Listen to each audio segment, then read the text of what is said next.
2020 is a tremendous year.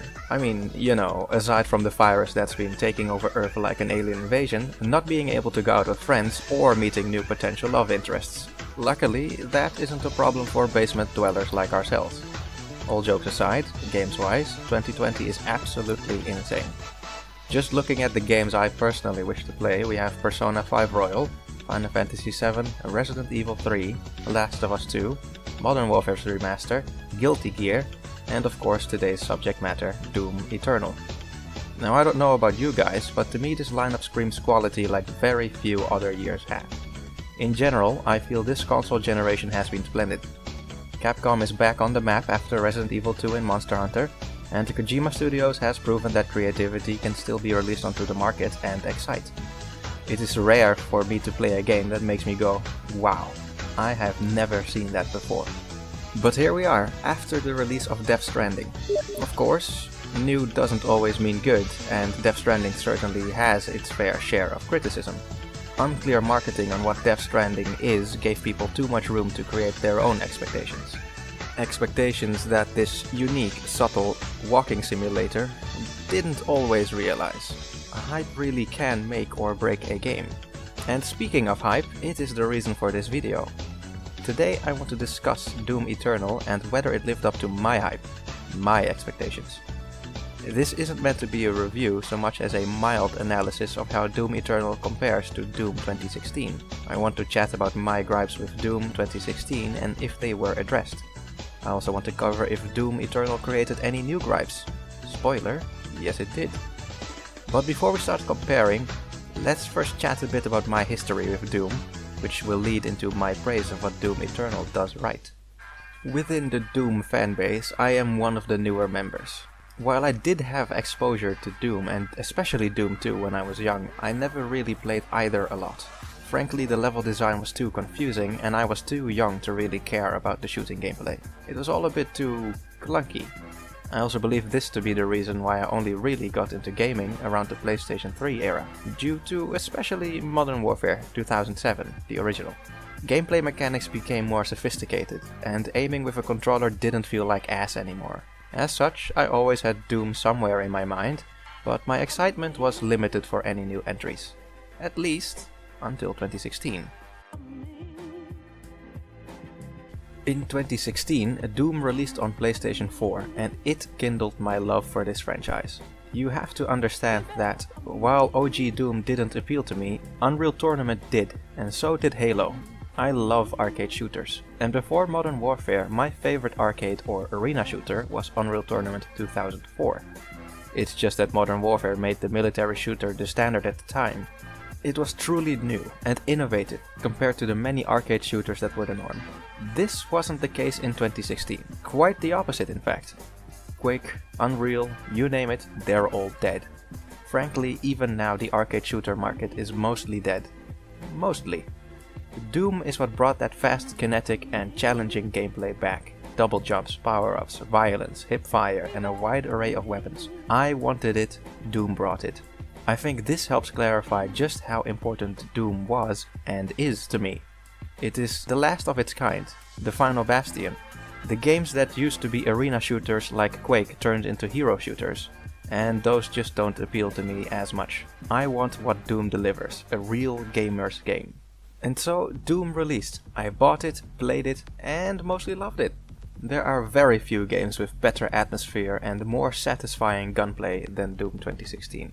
Heck, I even bought and played through the game a second time on PC, just so I could experience the game on its home platform. It is hugely satisfying and refreshing to play a shooter that doesn't emphasize narrative too much, and instead completely focuses on gameplay and atmosphere. I am a huge fan of depth in gameplay, and it is for this reason that I've started walking away from the FPS genre in general. Aiming and shooting mostly realistic guns doesn't remain interesting for that long. Here is where Doom shines. Much like another game I hugely enjoy, Resistance Fall of Man, Doom opted for a weapon wheel. id Software made the conscious choice to say screw reality, even scrapping Doom 4, and focus on fun. This focus on fun gives the player more choice. Choice in guns, alt fires, exploration and traversal. It even allows the developers to place challenges in levels that would literally be impossible in military shooters. Those rune challenges that you have to complete would be completely out of place in Battlefield. But not in Doom. Doom embraces its history as an arcade shooter, added modern controls to it, and the result is a much richer gaming experience. More realistic isn't always better. Beyond the gameplay, I also have to praise Doom 2016 for its rich atmosphere. The locations on Mars and in Hell feel believable, organic. The dark, industrial yet futuristic tones of the Mars locations create an air of mystery which made exploring more interesting. I was genuinely curious what would be behind the next corner, let alone in Hell. I don't think it can be overstated just how difficult it is to make fantasy seem real, how to make it believable. Nobody knows what Hell is supposed to look like, but at the same time we still feel it if somebody portrays Hell wrongly. Doom, in my opinion, did it right. Now, the demons you slay certainly help, but it's also the skulls, the rad visual tones, the bloody and barren lands, it all works to keep you immersed.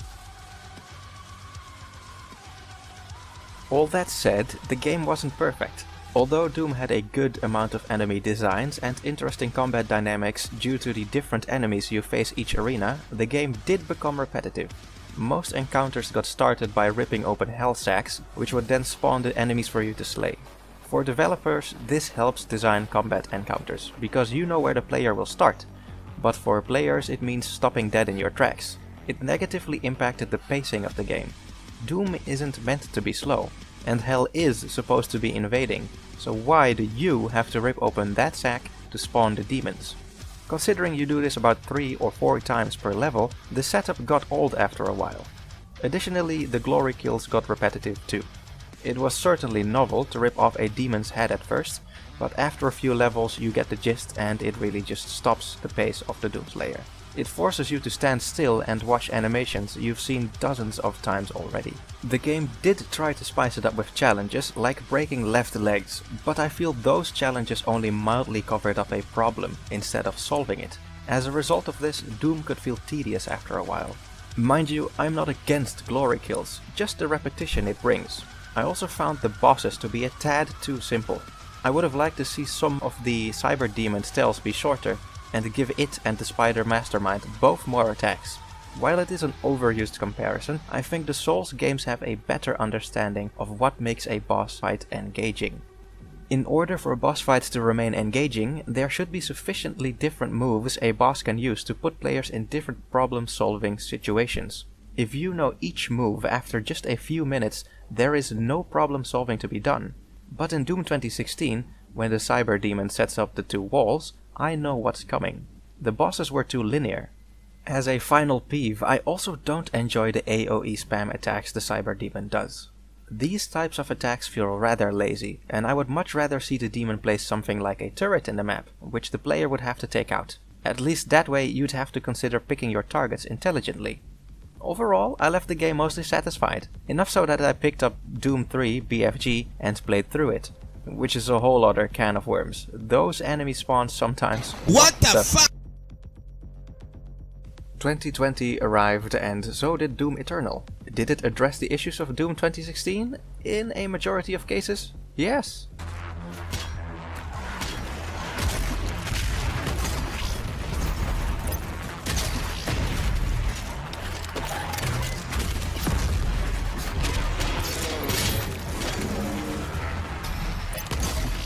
Let's start with the general gameplay, because here is where I feel Doom Eternal made the largest steps forward.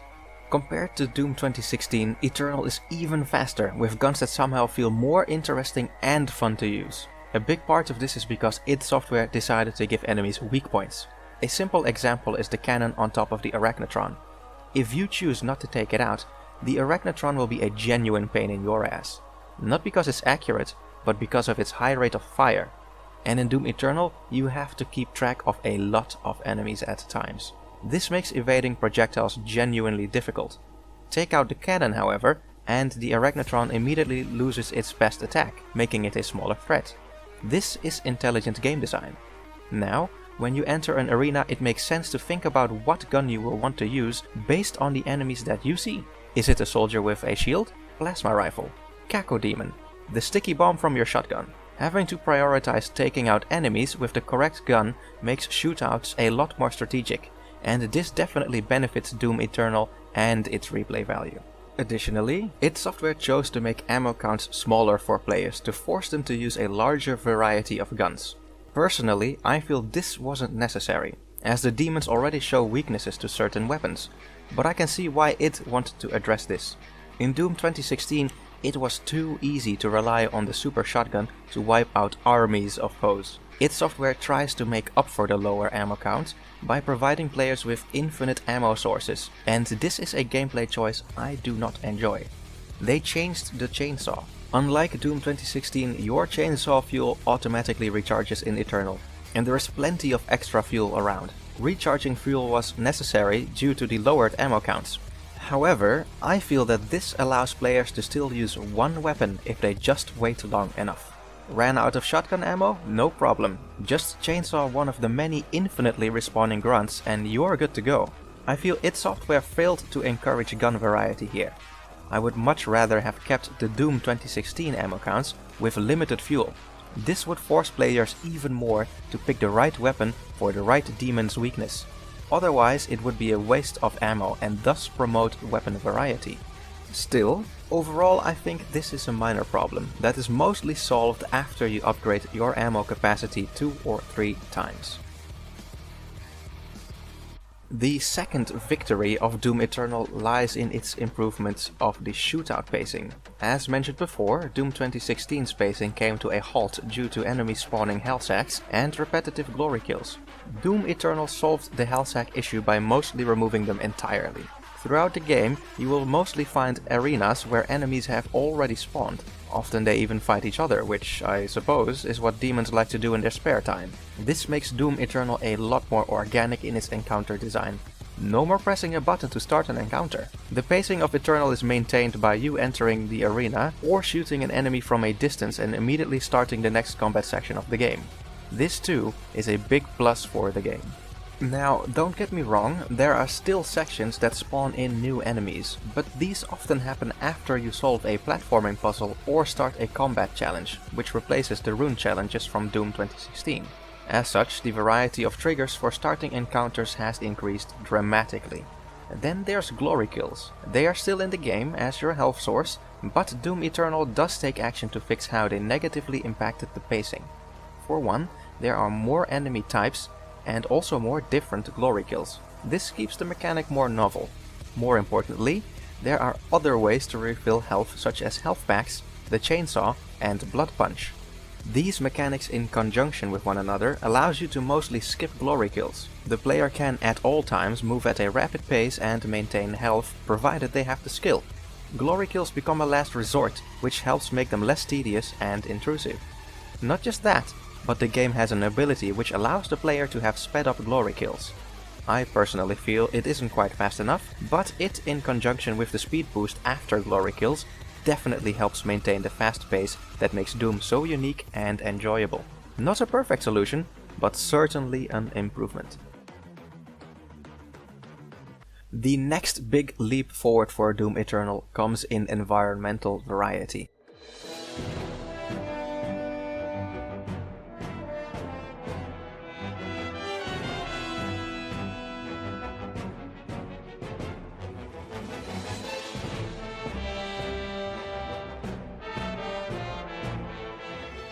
Have I said this game is pretty yet? It is absolutely beautiful at times. Doom 2016 did have an amazing atmosphere, but it did suffer from only having 3 different biomes, of which you only ever explored 2. The biomes were Hell, the Marslands, and a snowy industrial terrain. Although the architecture was always interesting and diverse, there definitely was a need for some more terrain diversity in Doom, and Doom Eternal delivers in spades. Hell, cities on Earth, Mars, an alien location, and in different seasons as well. The visual variety in most maps is very pleasing and convincingly conveys just how screwed Earth is. The Doomslayer has been killing demons all this time, but the game still does a very good job at showing that it's already too late. Samuel Hayden fell, as have the majority of resistance efforts from Earth. Giant robots and dead titans litter the environment. Not a single building remains intact. I'm actually quite happy to see that there are plenty of demon corpses around too, as this shows humanity didn't simply surrender. The ending of Doom 2016 suggested a big move from Samuel Hayden, and it shows. Truly, Doom Eternal is a big success when it comes to being visually interesting and coherent with the narrative it is trying to tell. Finally, I feel that the addition of more boss fights is nice. Not all of them are a victory, as I'll cover later, but generally there are more bosses to enjoy and eventually obliterate. An especially well built up boss, I feel, is the Doom Hunter. Not so much mechanically as it is narratively. Throughout the level where you first encounter it, you see the entire process of how a Doom Hunter is being built. Literally from scraps to killer. This is cool. Really cool. It's what you've been seeing in the background this entire time. And I wish other bosses had followed a similar concept. Marauder. All of this leads to the most important question. Is Doom Eternal more fun? And the answer is yes. I had more fun with Doom Eternal than Doom 2016. The general gameplay loop definitely feels more satisfying. The pace has been turned up even more, and the added visual variety keeps Doom Eternal interesting from start to end. Most of Doom 2016's issues have been addressed, but Doom Eternal isn't a complete victory. There are much bigger problems than ammo capacity, which I will address now.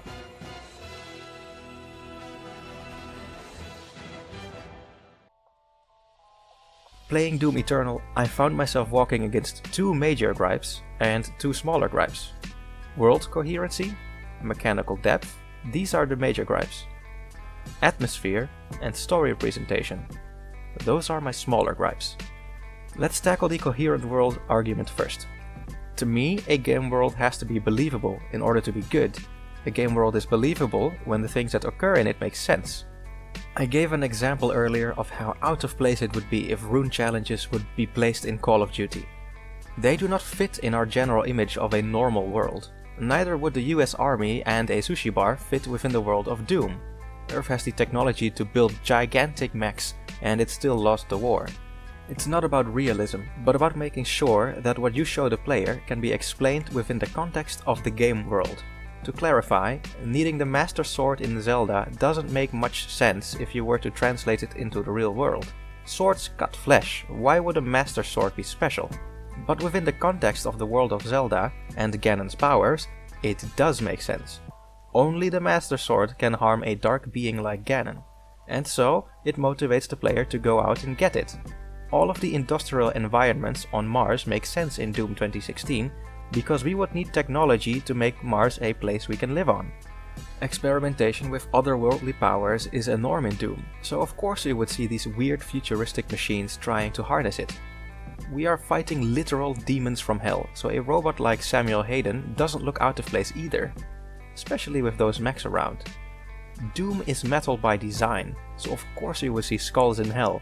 All of that made sense in Doom 2016, but Doom Eternal dropped the ball a little here. I see a lot of players complain about the platforming, but I feel that platforming as a mechanic isn't the problem. I am convinced the problem is that platforming feels out of place.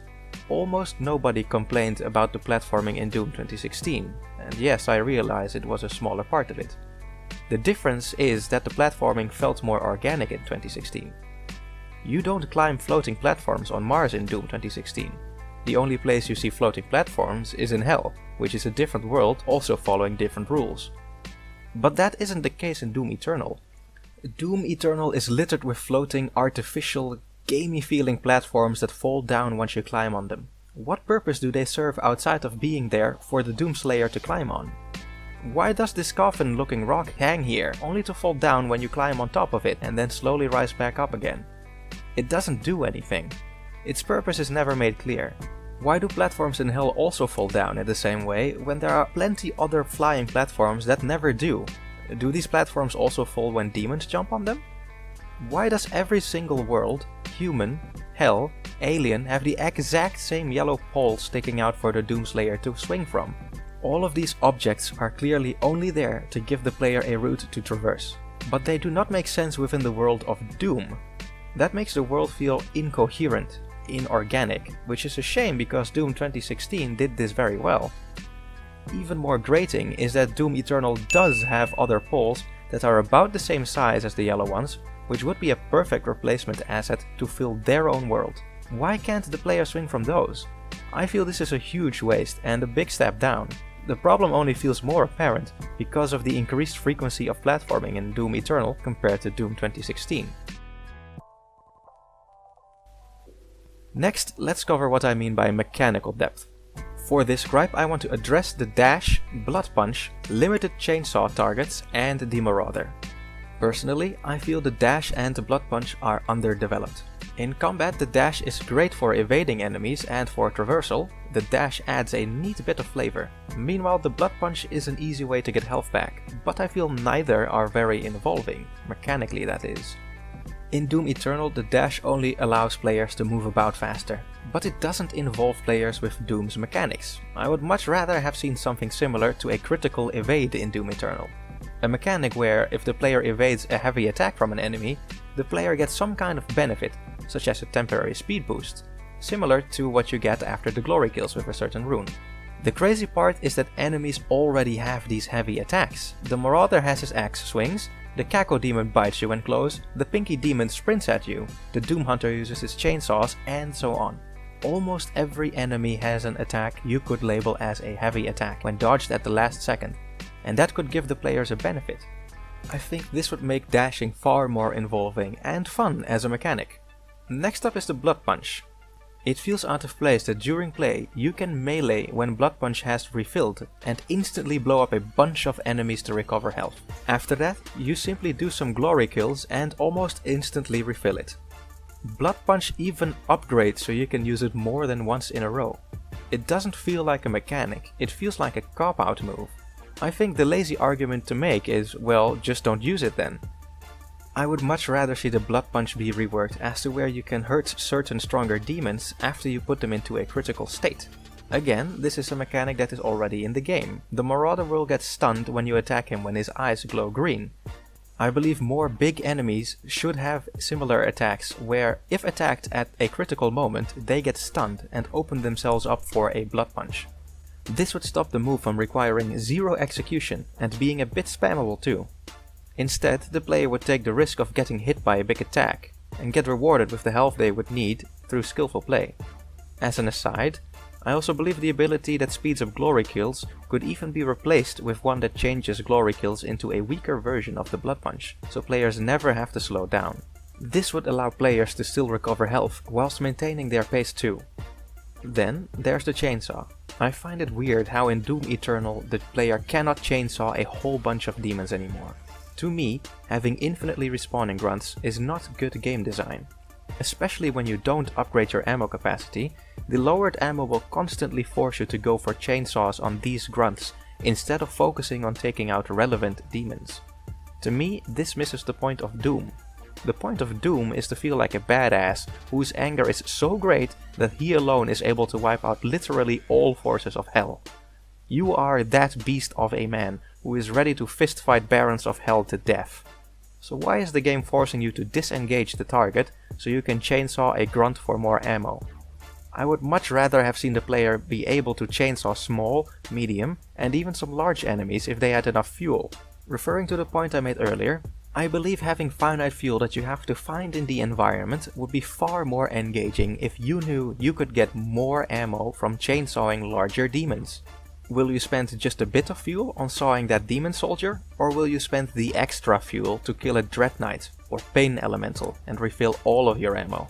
I am genuinely convinced the balance of Doom Eternal would have been better if it had kept the ammo counts similar to Doom 2016, forced you to find fuel, and made chainsawing bigger demons a rewarding choice. Now it just looks out of place when you cannot chainsaw a demon that Doom Guy could chainsaw in Doom 2016. To finish off the topic of mechanical depth with arguably the most important disappointment, the Marauder. To me, the Marauder is a disappointment in so many ways. Let's first start with the story.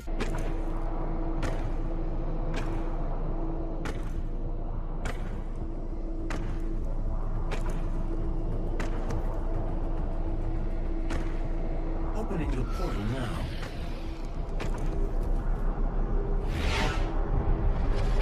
You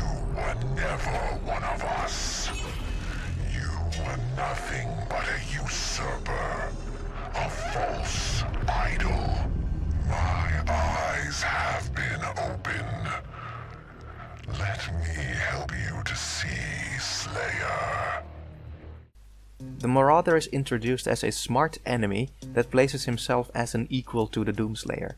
Unlike other enemies, the Marauder can talk, show intelligence. Even id Software referred to the Marauder as a black belt enemy, meant to be your nemesis. So why does this foe turn into a normal mob after you kill him in the first fight? Marauders literally never say another line in the entire game. This, to me, is likely the biggest wasted opportunity in the whole game. I fully expected to beat the Marauder, but not be able to kill it. I expected that it would flee because the Marauder is intelligent and can teleport. That it would come back in another level with new gear and more rage. Especially with how id Software promoted that you'd be fighting the Marauder multiple times in the campaign, it gave the feeling that you would be fighting one single Marauder multiple times. Much like how Doom Hunter was built up throughout its level, I felt the Marauder should have been built up throughout the entire game, fighting and fleeing various times. That's how the marketing felt. Every time it would be getting stronger and stronger until the final battle it had an arsenal rivaling you as the player. The final battle would almost turn into a PvP match. Both narratively and mechanically, that would have made the Marauder a far deeper and more interesting enemy to encounter. Speaking of mechanics, let's go into the problem of the Marauder fight. Here too, the Marauder disappoints. Frankly, I do not like that the Marauder battle only has 2 options to keep track of. This makes the boss fight superficial and boring.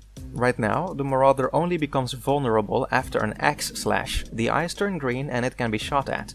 This means that the entire battle devolves into you getting into medium range, so the Marauder spams axe slashes, at which point you shotgun it to death in a matter of seconds. You're in range or not. That's it. This isn't fun.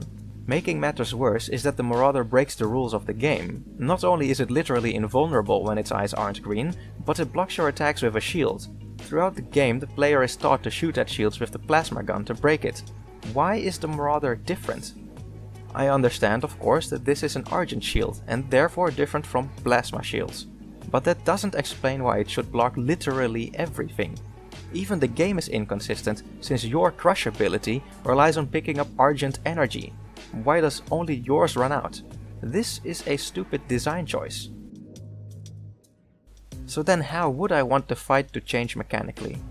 Firstly, it would be much more interesting if the Marauder could be damaged at any range and that each range would bring with it different risks and rewards. At medium range, we can keep the axe slash, nothing changes. So the question is really long and close range. For close range, I would much rather have seen that the Marauder would choose between his shotgun or his shield. The shield should work in a very similar way to the Doom Hunter, where it would take a lot of uninterrupted plasma shots to take down. The Marauder should only hold up the shield barely long enough for the player to be able to take it down. If the player is too slow, the player gets a shotgun blast to the face. It is only by attacking the Marauder with weapons like the RPG that you force him to raise his shield to prevent small explosive damage. Evading the shotgun blast should also leave the Marauder vulnerable. This would already create a much more interesting risk and reward situation.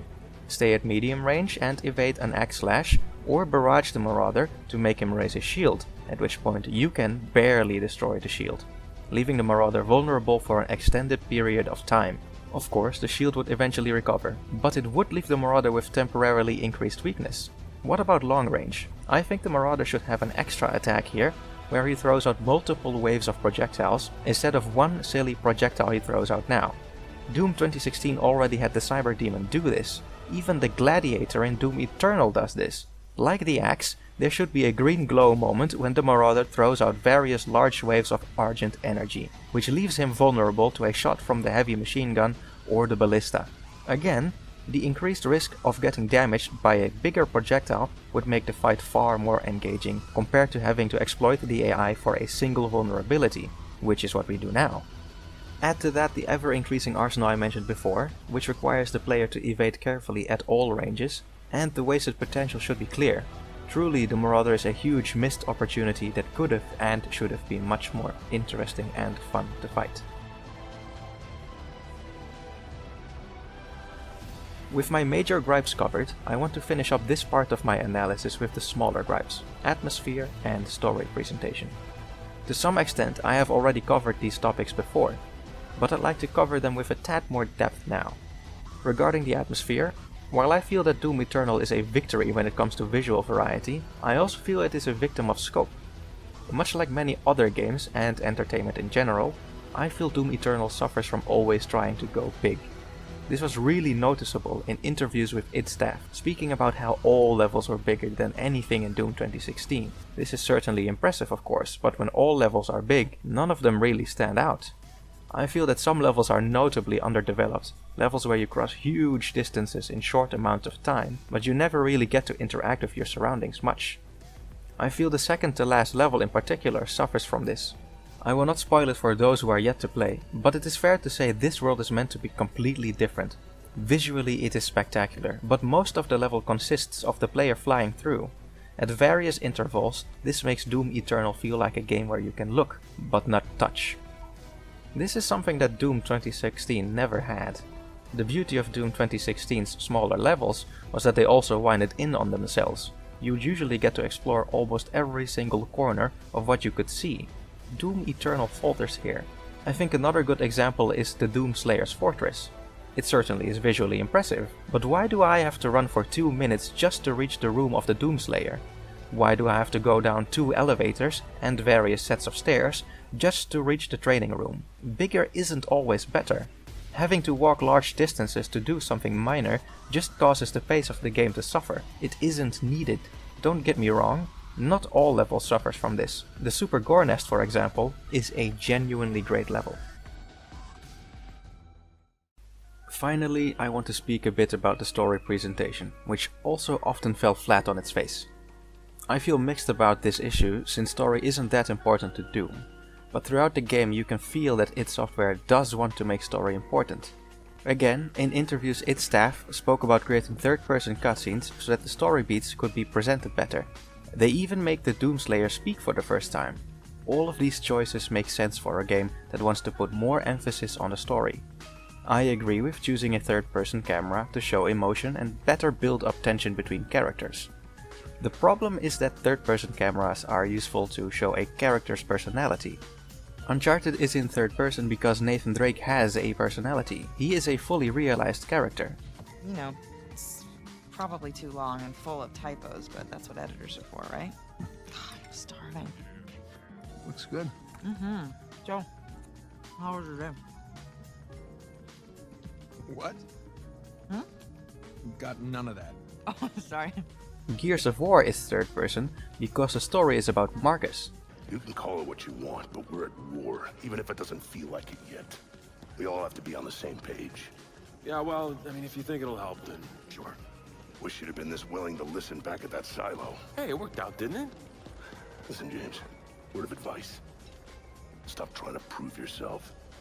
Just do the job. Dad, I took a necessary risk. Necessary means you have no other option. That wasn't necessary, and you know it. But Doom is about you as the Doom Slayer. The Doom Slayer has never been a fully developed character. As a result, dialogue feels weird. Demons speak at the Doom Slayer, but he doesn't say a single thing. It feels forced, unnatural. As far as we know, the Doom Slayer only knows the words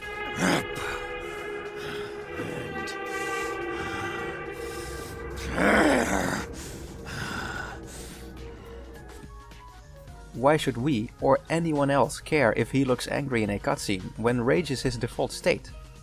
Not just that, but the story as a whole feels disjointed. The ending of Doom 2016 was a great cliffhanger, but in Doom Eternal we just meet the remnants of that setup. Samuel Hayden is left in pieces and, frankly, loses all of his personality.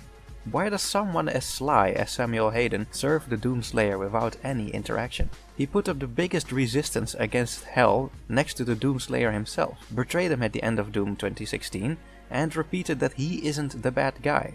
Samuel Hayden believes in his cause, and here the Doom Slayer, a guy who only rips and tears, smashes computers, suddenly understands he has to save the remnants of Samuel Hayden? There is barely dialogue from Samuel to bring the player up to speed in general. The only reason I know that Hayden failed the resistance is because I watched a lore video on YouTube. This isn't how you tell a story. Especially in the second to last level, the lack of character writing is grating. Samuel repeats that a certain enemy will get stronger on Earth over and over, instead of adding anything meaningful. This feels out of place character-wise, and frankly, it would have been a perfect time for Doom Eternal to explore the failures of Samuel Hayden as a person.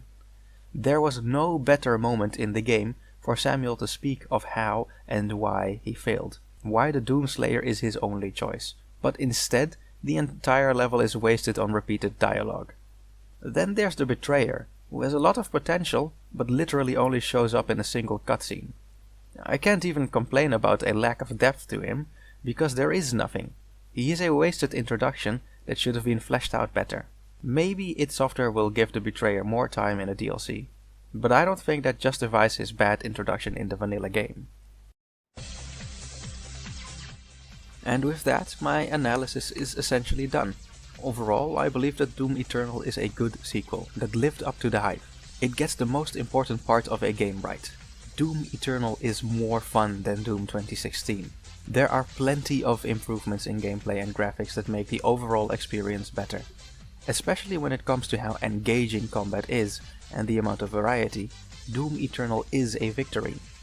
But it isn't one of those sequels that truly stands head and shoulders above its predecessor. I think my points prove that Doom Eternal also became a victim of overambition.